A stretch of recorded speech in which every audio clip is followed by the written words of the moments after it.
Welcome to the Estate Professionals Mastermind Podcast, a podcasting community by estate professionals for estate professionals, where we share the ideas and the access to people that help you work less, earn more, and do good in your community. If you get value in this free content, be sure to check out estateprofessionalsmastermind.com, where you can get live classes, access to weekly coaching, and free courses. To learn more, you can visit estateprofessionalsmastermind.com. Let's jump into this week's episode. Welcome to our Probate Mastery alumni call. We do this every Tuesday at 12 p.m. Pacific time, 3 p.m. Eastern time.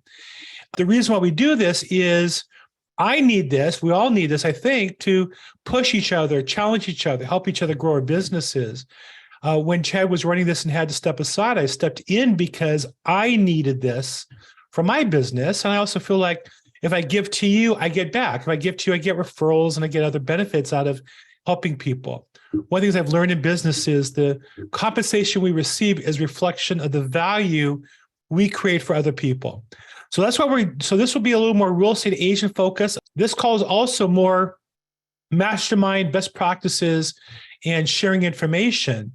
Separately, I run my own podcast on Thursdays at 4 p.m. Pacific time called Probate Weekly. You can register for that. It's free, probateweekly.com. And I do that to interview different real estate agents but also more attorneys and vendors. And I do that to build my business. But again, I do that with other agents in mind. And so I'd love to have you participate if you'd like to there as well. This call will only be for alumni of Probate Mastery. As a result, all of us can participate on the Facebook group, which is for alumni only, called Probate Mastery Alumni. It's about 1,500 or 1,600 people. The advantage of this group over the free group, which is estate planning, that Chad has, and over my own, just to be honest about it, is everybody here is paid and gone through Probate Mastery. So this is a little higher level participant group. So feel free to jump in here and put your questions regarding the training, the program, or as you build your business going forward, and feel free to put it right there. And of course, all this is associated with Probate Mastery. And here is the details of Probate Mastery. This call is really about helping you build your business. So a couple things. One, the more you play, the more you get. So participate, turn your camera, ask questions. If you have a question, somebody else will as well.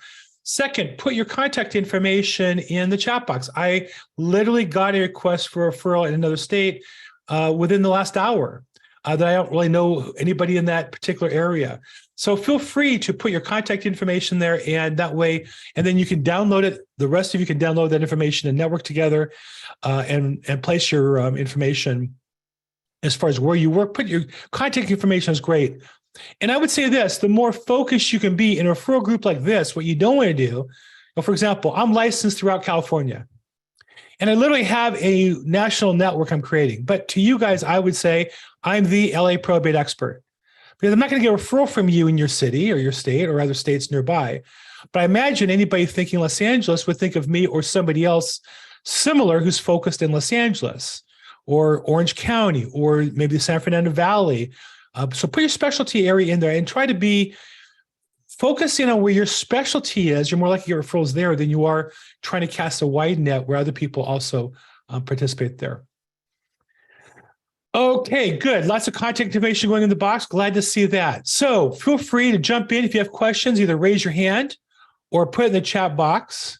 Or if you're brave, just unmute yourself and jump in. I'll recognize you and let's go forward.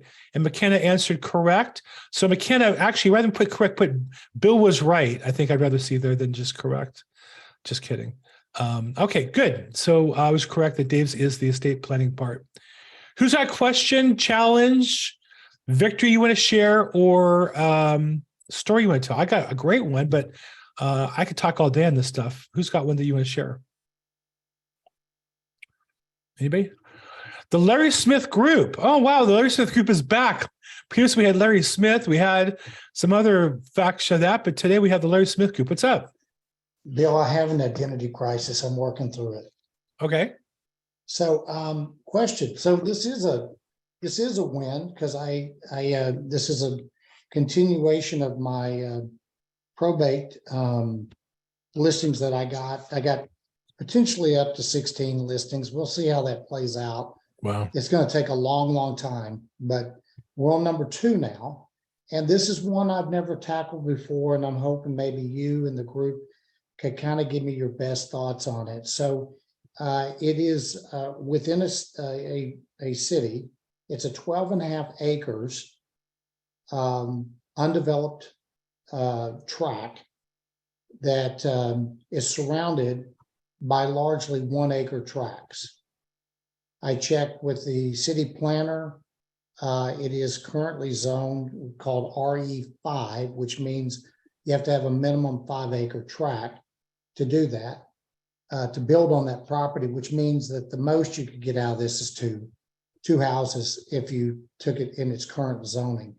So I called the city planner and I said, I got him on a Zoom call. We pulled up the plat map on it. I've made my case that it seems like this would set up well for 1 acre tracts that would be consistent with the neighborhood. And he readily agreed. And he said, I can tell you that if you followed our process, that we would approve an application to drop this to RE1, meaning now I could have as many as 12, probably with development, probably 10 lots, which exponentially raises the value of the real estate. Right. So my question is, do you feel like I've got the playbook now, how to go through and do that, but I'd prefer not to. I prefer to hand that off to a potential buyer, let them do their due diligence, give them the playbook, let them go through it and go from there. So just what's the thinking there? Because it's worth considerably more, I guess, if it had that density than it does right now, but you can easily see where there's a path to get there. So I don't know. Well, I mean, I have a similar situation in that I have a piece of property listed through a probate that is a development project. And I think I'll give you my answer as a listing agent, and anybody else who has an opinion, Don says sell to a developer. I think you have to stay in your lane. If I was an architect or a land use planner or something, then that would be my strength. Mine is more negotiating and marketing and such. And so, you've done a little more than maybe I would have done. What I did is I called and found out other people had looked at the property, and I found a previous planner who had actually had some plans taken to the city. And so I just attached them to my list, and I talked to people about that and get them involved in it. But I'm a listing agent. I'm not a developer. So if my goal is to service the customer, because the problem is that if you represent what can be done, now you're on the hook for anything that you might have said, or he told me it could be this many units. I would rather direct them to the city and let them find out on their own what can or can't be done personally. I would certainly direct them, name, phone number, people I met. If you have notes, plans, I would send that, links to plans. I would send whatever information I have to give, I would give. But, developers spend time and money to convert lots like 12 unit lots into 12 1-unit lots, and they get paid a profit for that work, for the time and money spent. The question is, are you going to invest the time and money? Then do you get paid for that? Or is your client going to hire you for the time and money to do that, if that's the work you want to do? I don't want to do that work. I rather market it to somebody who does that for a living. And most likely, I would think that you'll find that property will probably be bought by somebody who will do that work, get it ready for improvements, and then they'll sell it and turn into a builder who build 10 or 12 units or however many they get approved. And so they'll make some money for the flip on their side, and then the next guy will build the houses and develop it and flip it on their side. So unless you want to be in that business, now I will say on my development, on my listing, what I do in my business, like you with the XP, what I do is I don't have team members in the sense that, nobody pays me commission out of their pocket. But I do on my listings get what I call an LA2, listing agent 2. And I define a list. Basically, they handle everything at the property. So they handle inspections and appraisers and showings and that kind of stuff. And so I have one who she wants to develop, and her husband's a contractor, and they've been approaching investors. And she asked me if I'd put money in the deal. I said, look, I'd put in my commission dollars and I would double that, meaning I think my commission on a $3.5 million property would be $80,000-$90,000. I said, yeah, I would throw my commission in on the deal, and I probably would invest another $50,000 to $80,000 for that deal if your husband's a contractor and certain conditions are met and such. But basically, I'm not going to do that normally. That's a unique circumstance. So to answer your question, I would say unless you want to be in the business of developing property, I'm in the business of marketing and selling it and representing the seller in a probate. So I would focus on that and leave the other work to somebody else who's a specialist. Yeah, I mean, and that's really where I want to go. And the seller's not in any position to take on a task like this. I looked at it and it's a lot of work. I don't want to do it, but I'm okay framing it up, putting it together, leaving the breadcrumbs for them to follow to get to the same conclusion I did. But I don't want to represent that can actually happen. The potential is, and the city planner was very positive about that kind of project. So I didn't know if I could just go in and full disclosure, it says it's the preliminary stuff has been done, but here's the links, here's the contacts. You need to do your own due diligence. You need to satisfy your own self. And I'm telling you that here it is, you can go check it out. That's kind of how I want to approach it, but I didn't know if the best practice was for me to actually go through it, because I don't want to do it, not unless I was an equity player in this, and I'm not. So yeah, again, I think you just stay in your lane and play where you want to play. And there are people on this call, maybe maybe not in this call, but I know realtors. I have one in my group. He's a developer, he's an architect, and he prospects and gets remodel business because he's really looking for deals to develop.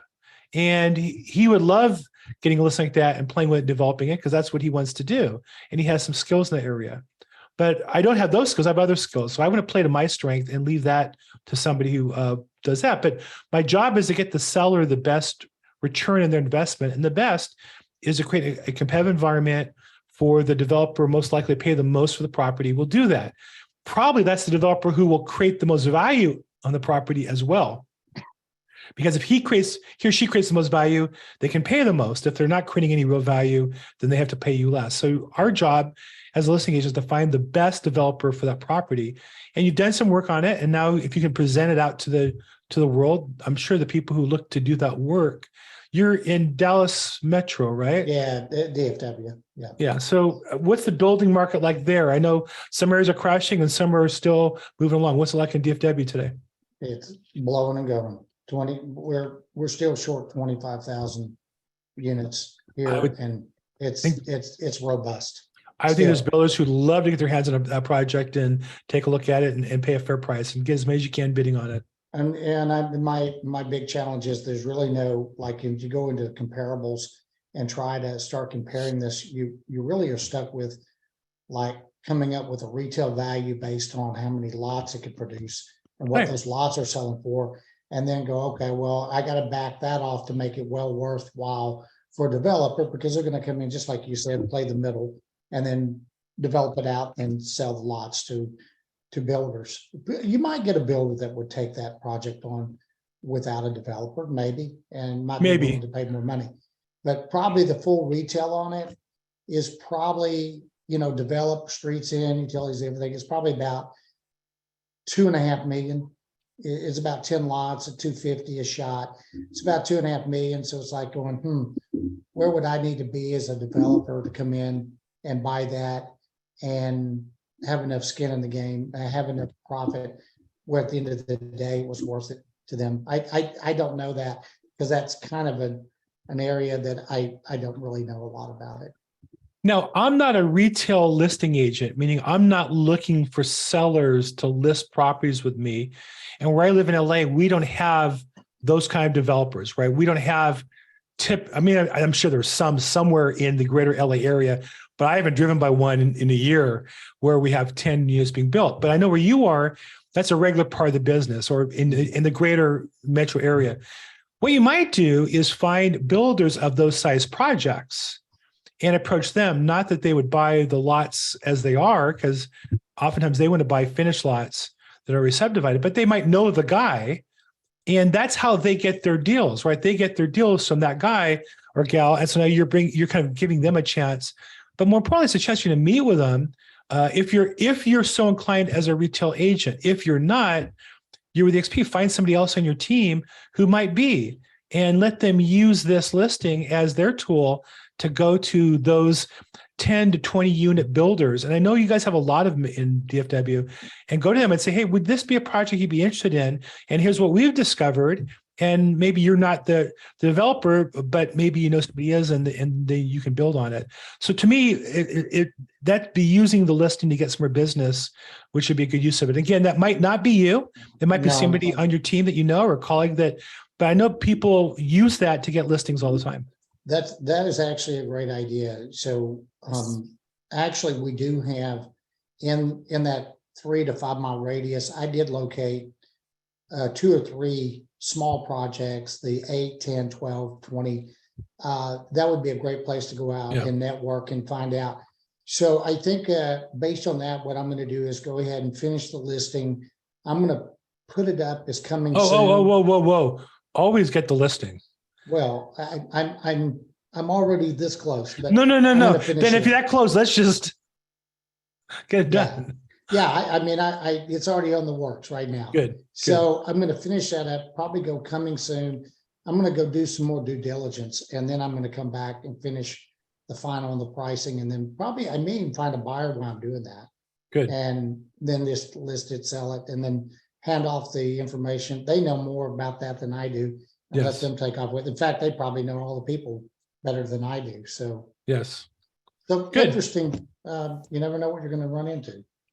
You never know. Well, good. Well, thank you, Larry Smith Group. It used to be Larry Smith, so I don't know if you changed your name legally to Larry Smith Group, but we're glad to have you here. The Legacy Larry will be back next week. Thanks, Legacy Larry. Appreciate it. Okay, there you go. That's how you do it. Jump in. Let's do some business together. Larry's been doing some business on this call. I wish I'd had commissions for half of Larry's business. I think I'd be doing pretty good. Who else has a question, challenge, problem? Anybody? No? I'll tell you a story while we're waiting. So while we're waiting for somebody who has a problem or challenge that wants to share, let me ask you this. Has anybody besides me done business with a escrow company or title company? And those of you in outside California, you might think of, instead of escrows, you might think of real estate attorneys, closing attorneys. Any of you ever been told, oh, I'm an expert in probate. We specialize in probate. We really know how to do probate. Who besides me has been told that story a few times?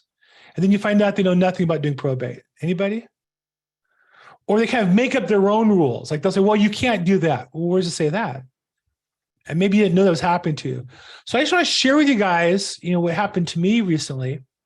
So I got a really nice referral from a really nice real estate agent here in downtown Los Angeles. He's one of the top downtown LA agents specializing in the high rises and the condos and all that. And he had a probate, and I think was smart enough to realize it was the kind of complicated that would require a court confirmation, very complicated. He called me up and said, hey, I'd like to, consider splitting this deal with you. Can you help me? And I said, yeah. He had his own escrow and title. I said, well, let me just talk to them. And they insisted, the escrow, they knew what they were doing. They really know probate. So unfortunately, this took a little longer than we expected. We got the buyer in, and for whatever reason, the buyer's agent, I don't think ever really understood the risks the buyer was taking. Because when you buy a probate with court confirmation, then you waive all contingencies before the court hearing and raise your deposit to 10%. That money's at risk. And you can't just get frustrated and decide you want to cancel. You're in all the way. You've put in your deposit. You've waived contingencies.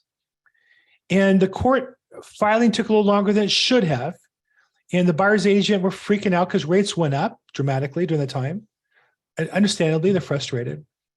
And they're just really pressuring. Well, how soon can we close? How soon can we close? I kept saying to them, well, there's the court date. Then we need the order to the judge. Then the judge has to sign the order. And then we have to close within 10 days of that. Well, how long does it take to get the order signed? Well, the truth is, you have to have a paralegal attorney submit the order. Number one, create the order. Number two, get it to the judge, file it online. Number three, oftentimes they make mistakes and the judge sends it back or the assistant sends it back.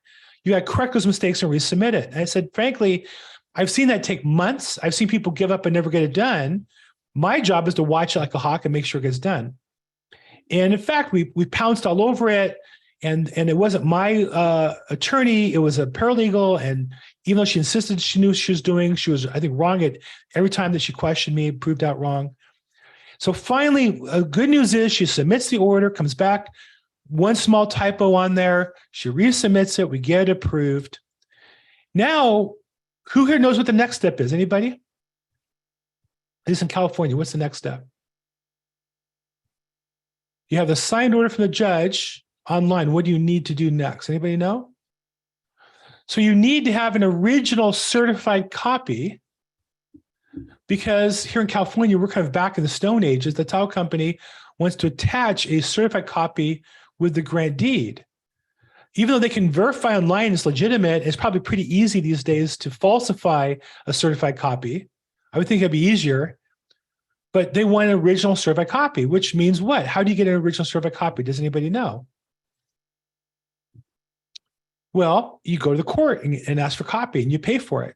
So it means you have to go downtown LA, if that's where it is, wait in line, you got to park your car, get in the courtroom, wait in line or the courthouse, and then you get your document, they stamp it, and then you're ready to go. So I had said to the escrow, well, title needs this. Are you handling this? And the title company came back and said, oh yeah, we'll handle it because we're probate experts. But because the court's closed down, it's going to take 3 or 4 days to get it, because they only allow in people at certain times. I said, no, it's not true.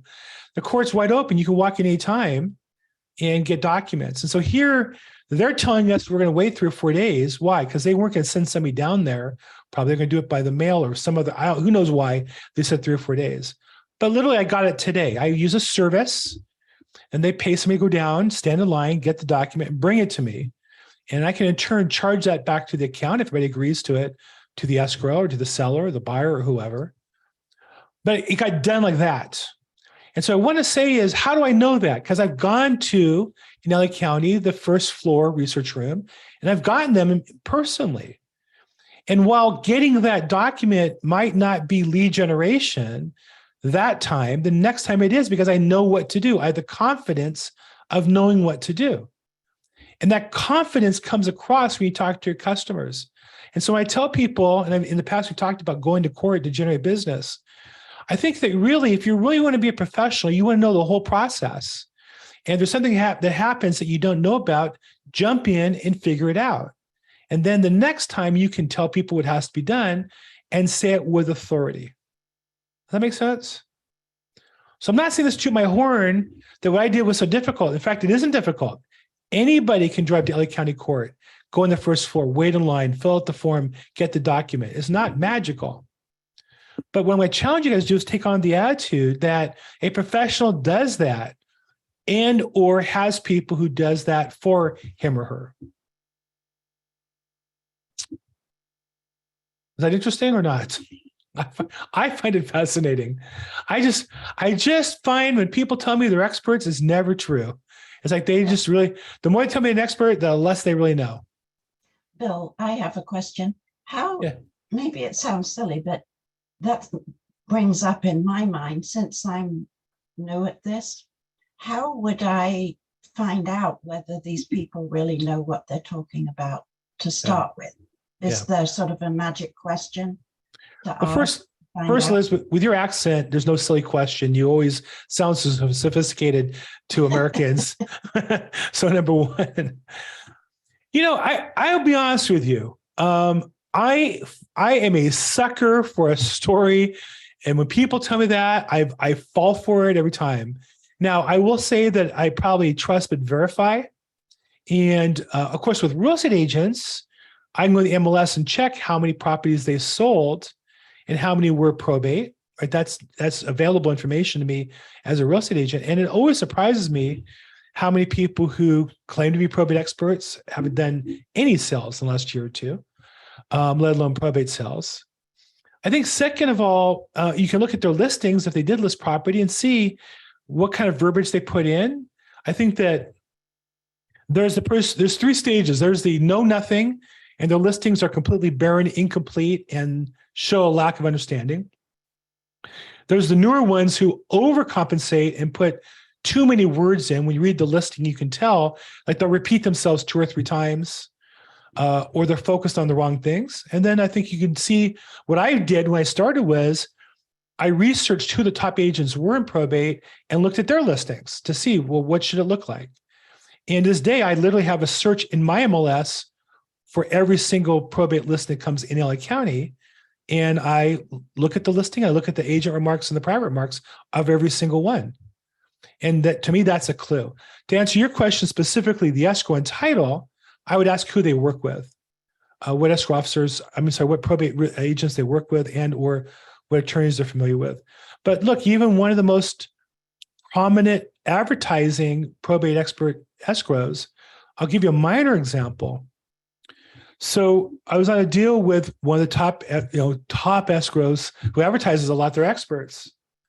And I represent the buyer on a court sale where we overbid a property. And by law, the buyer has to pay cash. Now, cash legally does not mean you walk in with $20 bills. Cash also legally doesn't mean necessarily you wire all the money one time from one place from your own personal bank account. Cash means there's no lien on the property. There's no first mortgage document being executed by the seller or the escrow to hold things up. And so technically, when you buy property cash, you can have, let's say, the buyer put down 10% or 20% from their own funds and then list another 10 or 20% from, oh, hold on one second. There's my documents being delivered as we speak. That's pretty cool. Hold on. You guys are gonna, no, it's not. I'm sorry to do this to you guys, but I have this. There we go. Hey, if you have the documents, can you just leave them on the front porch, sir? Thank you so much.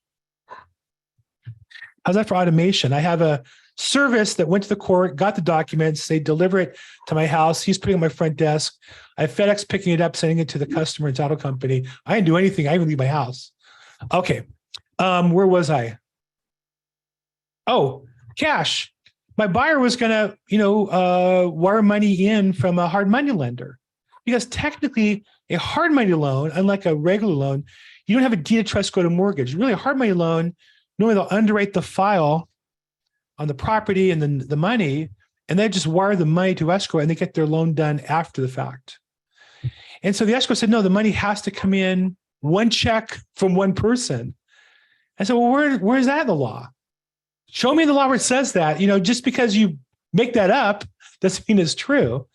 And she said, well, it's cash. We know the other money is coming from a loan. I said, well, number one, you don't know anything. But number two, it's okay that a person borrows money to send in cash, right? You could have your own personal line of equity and deposit money to your checking account and then wire it into escrow. That's no different than a hard money loan. And so that's a case where she was almost trying to blow up my deal, saying that. And another one was, I gave a credit to the buyer for something, and she's saying that, no, the court approved the commission. You can't give the buyer some of your commission. I said, where does it say that? It's my commission. I can do what I want with it. You can give me a check, and you can give me some in check and some as a credit to the buyer. So sometimes there are people who do enough business to think they know more than they do, and you end up in conflict with them. So to answer your question, Liz, I don't really know the answer. It's been a frustrating experience for me working with escrows and titles who present themselves as experts, but I just don't really have any winning formula other than asking questions and referrals. I hope that helps a little bit. Okay, and you're muted there. I think we lost you there. Okay. Yes. I wanted to jump in if I could. My name's Deborah. I'm in Atlanta. Hold on one second, Deborah. Do I answer your question, okay. Liz, did we answer your question? You're muted now. Hold on. Let's get you unmuted. Before you move on, I just want to make sure I got her handled. Yeah. Yes, you did. Thanks. Good. Thank you. Sorry, Okay, I'm good. messing up my mute. Okay, thanks. Deborah, go ahead. Sorry, I had eye surgery, so I'm covered in patches, which is why I'm not on screen. But No problem. I am a realtor in Atlanta. And my primary business is probate, and I work with investors. So I'm not always on my MLS because investors like off-market things. So we prospect 4 hours a day, and I usually get anywhere between 1 to 3 leads in reference to probate. But I Nice. wanted to chime in because of the question Liz was asking and the fact that I do ask, I work with specific attorneys that understand how to get around all the things here. Here in Atlanta, we do a letter of testamentary. It usually takes about 30 to 60 days if there's no issues. But if there are issues, then I like to work with, we work with closing attorneys that no judges can get exceptions, and we don't have to wait for the delays. So while what you're saying is a little bit true, I'm a broker as well, and agents will call me, and you're right, you'll look in the MLS, they will call me when they are a week away from closing to find out it was a probate. Yeah. Instead of asking that question at the listing appointment or during the telephone conversation, so yet you don't run into that. So I just wanted to throw my 2 cents in because I am an investor / broker, and we are not all created equal. Yeah. Well, thank you. Thanks for that. Yeah, no, I wish there was an easy answer to this. I think that's the work is, every deal I do, I have one more person I've met, one more seller, one more buyer, hopefully one more escrow, one more title or closing attorney, and you get a little closer to perfection, but there's no easy answer to relationships. And again, I find the more difficult person to work with is not the completely brand new, because they'll just do what I tell them to do. They turn to me as the expert and acknowledge that. It's the one who presents himself as an expert who all of a sudden, in my mind, they kind of create their own rules of how things are supposed to be done. And that's why I carry with me, if you look over my shoulder, that blue book is the probate code. I go to court with it, and I have certain sections already, I have tabs on the outside and underlined, because agents will argue with me about commission or things it's in the probate code. It's written in English. Even though it's legal and we're not attorneys, it's written in English. I read English. And so I think that's the challenge here we have. Okay, good. Nordis asks, is there a specific keyword you put in the search to find that on the MLS or save it as a search? So Nordis, I found that each MLS is a little different. Some it's keywords, some is there's a field, yes or no. Like my MLS, I'll brag a little bit. I think it's one of the longest standing, themls.com. And one of the biggest, we actually have fields, probate, yes or no, and court approval required, yes or no. The problem is those fields don't exist in other MLS that we syndicate with. And so I won't pick up if somebody is in the neighboring MLS, which is, I think, CRMLS, for example. They don't have those fields, we won't pick it up. So I also have to put in the keyword section as well, or their mark section. So I would say, Norris, I don't know where you do business. Where do you mind sharing, where do you do business? Hi, thank you so much for answering that. And I am in Miami. Miami, the 305. So I would say that what I always recommend, if you're a real estate agent and you're a member of the MLS, now I can't speak as much to Florida as I can California, but I think it's true. One of the most underutilized resources is our MLS help desk. Certainly in California, I find, when we pay, $100 a month for MLS, I'm going to tell you a big chunk of that is when you have a problem, you call. In my experience, they do a great job answering questions. And so I would call the help desk and tell them what you're looking for and have them help you. Because that's how I discovered that in my MLS, even though we have probate, yes or no, and court, yes or no, that all the CRMLS, which is like Orange County and South LA, and all of the, I forget what it's called, the SRA, or whatever the valley is, there's also didn't have that field. And so you had to put it in their mark section as well. So I would check with your local MLS. Got it. Thank you so much. Sure, Norris. Thanks for joining us. Okay, Donna says probate's under special listing condition in Arizona, and you can search for that area MLS. Good. Again, Donna, I would just urge you, make sure if you have multiple MLSs in your area, then yours might just, I didn't even imagine that the other ones that we syndicate with didn't. But if yours is just one MLS for the whole, I don't know, Valley of the Sun or something, then I would say great. And Don says, I suppose it would be under third-party approval required. Well, it's a little broader than that because third-party approval doesn't necessarily cover all probate. That would be court approval. But there are many probates that don't require court approval. And maybe you want to see those too, maybe not. So sometimes agents put the wrong word in. They don't know to put in court approval when they list the property. I find mistakes like that too. So again, I would do some broad research, and I think that if you can master that knowledge, then you have a leg up on the competition. I just don't think most agents even think about looking at all the listings in the MLS on a regular basis, but I think it's a great source of information to help me do my job. Okay, and Deborah, you agreed with me. Great, Deborah. I love when people agree with me, by the way, if you haven't noticed that. She also puts note, and then Donna says, put notes in the prior remarks, which agents can search that way too. Yes.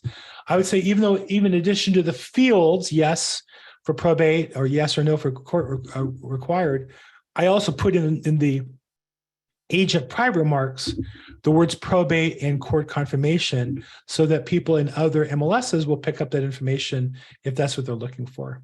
Good idea, Donna. Thank you. Okay, who else has a question, comment, victory, loss?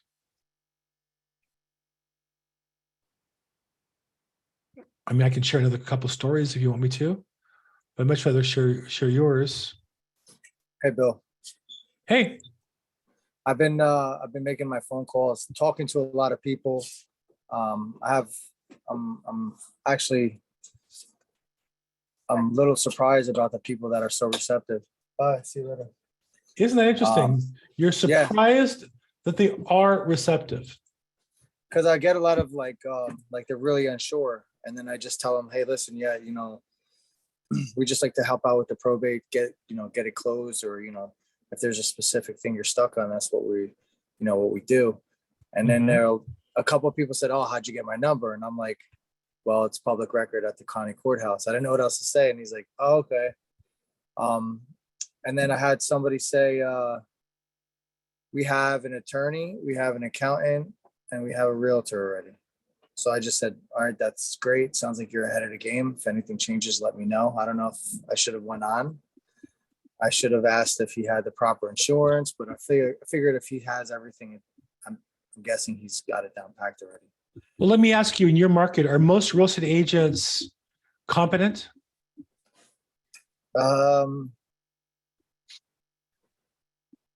I'd say it's a gamble, maybe a crapshoot. In my MLS, half the agents in any roster have not closed one deal in the last year. And there's no like certified probate agents over here, or that too. Forgetting that, I'm just talking about even competent as a realtor, let alone certified probate. And I think the same is true with attorneys. In my market area, 90% of probate cases that have attorneys, the attorney has done one or less in the last 12 months. Because there are other types of attorneys that try to do a probate case and end up fouling it up. And so what you said to a couple of things when you started, what you said was you were surprised at how receptive they were. So that means you have a challenge in your mindset. You need to work on that. Okay. You're overcoming it, but how about just clear it out? Right. Yeah. And so if you're putting in their head the expectation that they're not going to want to talk to you, why would they not? Good looking guy. You sound like you know what you're talking about. You're working on this call to improve your game. Why would somebody not want to work with you or somebody else? At a minimum, I'd say they may not know one way or the other. In a positive, I would say anybody, here's my affirmation. Anybody who knows how good I am would want to work with me. Okay. Now, if you don't feel that way about yourself, get that good about yourself. Right? Anybody who knows how good I am, of course, list their house with me. Why would they not? You got to get to that point to believe that. So that's your own head, number one. Number two, anything anybody says ever other than, yeah, I'll sign the contract is just an objection.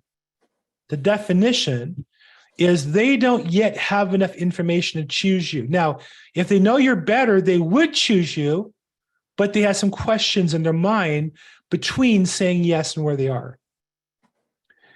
If you were that good, they'd say yes. They don't yet know it. You might be that good. They're not ready to say yes yet. So they ask questions. Sellers don't practice the questions they ask. They just ask the ones that make sense to them. What's your commission? Where are you located? What company are you in? I call those standard kind of questions. And then also sometimes they have been called a few times and they have pre-decided, well, 4 idiots just called me. They don't know that Sean's better than the other 4 idiots. The 4 people call, for the most part, if you focus on calling, they tend not to focus on being a better agent. They're focusing on getting more business. And so if you sound like those people, they're going to assume you're not worthy of their time. Okay. You have to learn how to be more engaging than those people. So when they say something like, we're taken care of, you have to learn how to handle that. So I want to show you, we have a few minutes left here today, the 3-step handling objections. All objections are the same, and the way to handle them all, there's 3 steps. And this is just fundamental sales I learned along the way from various salespeople. Step 1 is always repeat what they say. What's the biggest complaint people have about salespeople? We don't what? Listen, number 1. How do you prove you listen? By repeating what they say. So Sean, if you'd role play with me and I call you and you're that family that already has the attorney, the realtor, the escrow, the trash out company, the insurance company, you got every nut and bolt nailed down. I said, Sean, I'd like to see how I can help you regarding your probate. And you would say to me, hey, Bill, looks like we have everything handled. I got an attorney, I got a realtor, we got the property cleaned out already. I even have a CPA. Wow. So you already have an attorney, a realtor, CPA. Sounds like you're all but done. That's fantastic. Step 2 is agree or affirm what you just said. Repeat and then affirm it. Now, did you hear me agreeing with you? Did you hear that I heard you? Yes. There's no question that I heard you. And then the 3rd step is to ask a question that may or may not have anything to do with what you just said, for the purpose of engaging in conversation. And for a purpose of hopefully creating value for them, right? So if somebody said all that, I say, wow, sounds like you have a whole team of people together. How long have you been working on this? And then, once you're in a conversation, I can start digging and probing for opportunities to create extra value where they're not at. Now, truly, I've never heard anybody say that answer with that enthusiasm. I know we're role-playing there, and that's fine. It might be if they have all that, they just hung up the phone with me and they feel they have all that in place. Good luck with that one. Good luck coming in behind me. But I would say that that's not the common experience. They might say, we already have a realtor. And so there I would just say, you already have a realtor. Great. All of us know real estate agents. I'm curious, is there anybody living in the property today or is it vacant? And why do you ask? Well, the reason I ask is, oftentimes I find families have properties they're in the process of inheriting, but it's vacant and squatters get in them and cause all kinds of problems. Or they have the proper kind of insurance to protect them in case there's a problem. Have you looked into the insurance? Then you start getting into a conversation. Does that make sense? Yes. Absolutely. So again, all things they say are really an objection. And every objection we would handle in 3 steps. Step 1, repeat. So they know you heard them. Number 2, affirm. That sounds great. Okay, good. And then number 3, ask a different question with the purpose of engaging in conversation and leading them to a place where you can create value for them. Okay? Yes, thank you. Great. Richard says, nothing more important than asking questions. One of my coaches was Mike Ferry. He says, selling isn't telling. Selling is asking questions. Also, I just wanted to make ever since I've been more engaged and I actually started a solutions company and I've been putting a lot of effort into it. I've been getting just calls from past clients. I have one gentleman who wants to sell his house and move into a better neighborhood, not necessarily a bigger house, just a better neighborhood. I have a woman who I had her condo listed. It wasn't the right time, but she asked me, hey, listen, towards the end of the summer, I want to, while I'm out of school, she's a teacher. I want to, sell and I want to move. And a small local supermarket asked me if I can possibly help them sell the supermarket. They just purchased a few years ago and it's kind of going down, but it's just the purpose of like, I've been engaged in this and I'm tuned into the real estate frequency. So it's circling back. So I've noticed it's not just probate. It's making me think, oh man, should I be calling a couple FSBOs? You know, like I might be on a track or a roll here. So if anybody's like not doing the work, like you guys say, I mean, you're just not going to get results. And this is coming because I'm tuning in, and I'm only trying to tune into to just probate, and I'm getting commercial opportunity, this, that. So just keep, even if it's a little bit every day. I'm literally putting like 3 hours a day into this from 9 to 12 in the morning, and it's working. So, and I just started, and I just came back from a 16-day vacation. So Nice. it's working. Well, look, when you focus on helping other people, people hear that and feel that it comes across. I lead generate in probate. I get all kinds of other business because people need help. Who needs help more than for sale by owner? I mean, really, if there's somebody who's walking through life with the "I'm stupid" on their forehead, it's the for sale by owner, correct? At best, they're going to sell the house for less money that will exactly equal the commission of the average agent. Probably it'll be even less than that, and they'll actually lose a little bit, but pay no commissions, right? And so they're really just beg, please help me. I'm so arrogant and so, at the same time stupid. I need your help. It takes a tactful, skilled person to help them understand that's just a mistake. They're just selling themselves short. And there's no free lunch. The work they're going to do as a for sale by owner isn't free. Unless they're unemployed, they probably have something better to do. Or if they're busy, they're going to not be able to help the buyer who's best qualified to buy the house, buy the house. So there's an example. Just focus on helping people. Should you call for sale by owners? I don't know if you like them or not, but I would say it's natural when you focus on helping other people. There are plenty of people in the world who need help. We're going to raise their hand and say, hey, maybe you can help me with this. Absolutely. And I was walking in the beginning of January, and I saw a for sale by owner around the corner. I think I called about 7 times. I spoke to the woman 1 time, and she said that, yeah, my husband will give you a call when he has a chance. I've called 3 times after that in this voicemail. So I'm going to keep calling every few days. And I've been saying, part of my persistence, but I just want to let you know that, we can still do this, or we could talk, or whatever it is. But I just feel like now it's like a good time to just go for it. And that's it.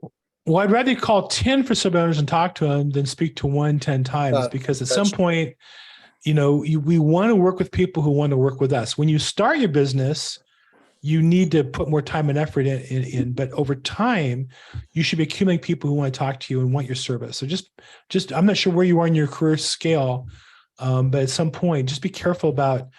It's fun to chase people down. The hunt is exciting, but I'd rather get 2 deals than 1. So just make sure you balance that properly. Okay. Okay. I appreciate that. Yes. Cool. Thank Great. you. Who else has questions, challenges, problems, victories you want to share? Anybody? Hi, Bill. Hi. This is Christy. Hey, Christy. How you doing? I'm good. How are you? Good. I'm an agent and an investor in New Jersey, and I've been You know helping. Sean? What's that? Do you know Sean? I do not. He's also in New Jersey. I should connect up. I have a client with a real problem. It is an estate. They're also in foreclosure, and we are ready to close. I found them an offer that was, I got them an offer that was well above what they owed the bank. So, in the spirit of covering their closing costs, as well as giving them a small profit on the sale and avoiding foreclosure or a short sale altogether. So we were doing good, but then it took them a year to get everything out of the property and clear title. And it's just been a challenge to keep them motivated to move forward quickly. We're ready to close, and now they have to bring $11,000 to cover their own closing costs, and they do not have the money. And I'm trying to help them figure out basically how to get over this last hurdle. So I'm sorry, the seller has to bring $11,000 to close the deal? Exactly. They're in foreclosure, so the bank keeps adding fees. I got them an offer that was over and above closing costs and their payoff statement, but because so much time has passed, the fees continue to add up every day that goes by, and it's just kind of caught up. This offer's been in their hand for over 6 months. Have you ever done a short sale? I have not. I contacted a company that does, and they were going to help us with it, but I'm worried that that'll just extend us out so far. We'll lose the buyer, but I guess that's better than nothing. Do you think that's the best option at this stage? No, and if you're not confident that they know what they're doing, what you really, all you can do at this point is reach out to the lender and tell them where you're at, and tell them, the seller doesn't have the money, and I'm sure they're going to blame the seller the whole time, but I'm sure they also took long to get the paperwork done and such on their side. It's a short sale, and all you can do is now come back to them and write them an offer at a lower price that will net out the fees. With a lower payoff that will net out the fees to at least close the deal. Otherwise, the seller not only doesn't want to come in with money, if they're not getting any money, they run the risk of it going to foreclosure and or them trashing the property. And so I think Okay. I would you have to calculate. The thing with people is you always make it easier for them to say yes. And so based on the numbers, your buyer can pay more by $12,000 and get a credit back, and the payoff is less. But at some point if the buyer's only a certain number, the only option is for the seller to take less, and that would be in the lender to take less. So what you have to do is put together the proposal and get an estimated net sheet and send that to them and get them to approve it. Who's the lender? Do you know? I can't think of the lender's name off the top of my head, but the servicing company is SPS Servicing. I've been dealing with them directly a lot, so I can't remember the actual lender behind it, though. I'd have to look up the file. Yeah, I'm not familiar in New Jersey. In California, I just find that the banks just basically sell the loan to a servicer whose sole job in life is to foreclose, and they'll file the notice of default and then go right to notice of trustee sale. And at that point, all you can do is give them an offer, and they can say yes or no, and you can keep going back to them, go back to them.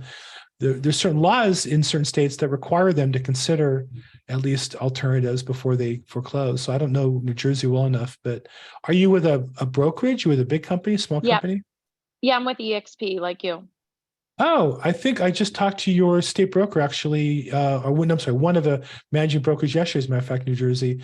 I would talk to the managing broker and see what the process, look for some guidance on presenting an offer that's a short sale. And the key would be to offer you have to get a net sheet. So when you offer them a lower payoff, that you're showing them in dollars and cents, and you have to have a time specific. Like if you give it to them, make it be like 2 weeks out. They have a deadline of a week to say yes, and then you can close, and you can calculate your prorations based on that. Okay, yeah, I did speak to one of the brokers about this, but not in the frame of a short sale. So I'll talk to them again. Deborah suggests, can they borrow the money? But the seller, to borrow money, I don't know enough about their particular situation, but to borrow money to avoid foreclosure for most people doesn't make sense. I mean, if you're already in foreclosure, your credits are already pretty much destroyed. And so to borrow money means you can't afford the payment. Should they borrow the money to make up the payments they got away with free housing? Maybe. But it's just not normally going to happen. It's just my experience is no seller's ever going to do that. Their interest is in living there for free as long as they can. Maybe they're reasonable to move out. So again, we might be headed more towards that. I went through the 2008 period where foreclosures and short sales were regular, and they're a regular part of the business. Right now, they're very irregular. There's some, but they're very irregular. But I can just tell you, sellers are generally not going to borrow money to avoid foreclosure unless they're well-to-do and it's one property, it's an investment property or second home. Those people will come in with money to close, but normally sellers don't come with money to close if they're facing foreclosure. Thank you. Sure, thank you. Thanks. Good luck with that, Christy. Okay, I think that, and then Vince says, can the probate judge issue an injunction? And the answer is, in many cases, yes. And this is a little known fact that in California, for sure, I've seen it where the probate judge will issue a restraining order preventing a lender from foreclosing to protect the assets of the estate. That said, there's certain conditions for that. Usually it's within a reasonable time frame that they've made the reasonable efforts to try to sell the property and get letters and things like that. LA more generously than, say, Orange County. But in this case, if there's no benefit to the estate in a probate, meaning they're not going to get any cash, all they're going to do is foreclose, then there's no reason for the judge to issue an injunction unless the estate's going to make some money. They're going to say, well, the loan is in the name of the decedent. Who cares? It goes to foreclosure. And so I don't think normally a judge is going to. My experience is they frown on short sales because they're saying, why are we doing this? What's the benefit to the estate? Why is the court getting involved? So oftentimes I find those almost impossible to get done. Okay, and then somebody asked, how much are you looking to make off the deal? I don't know. You guys can negotiate with each other. I don't know how that works. Okay, we're going to wrap up here. So again, thank you for being on the call today. This is the Probate Mastery Alumni Call. We do this every Tuesday at noon Pacific and 3 p.m. Eastern. It is recorded for members of the program. All alumni are able to be on this phone call. So if you're watching this, come back again next week if you'd like to. And then in the same email that you got this, there's an email with a coupon that expires tomorrow for a $250 discount to continue your membership with the estate planning program here at Probate Mastery. So I'd love to have you continue with us. Either way, if you're on this call, it means you're entitled to continue with us. Love to have you continue on this call every week. We do it Tuesdays at noon. If I can help, I'm Bill Gross. I'm in Los Angeles, California at Bill Gross EXP.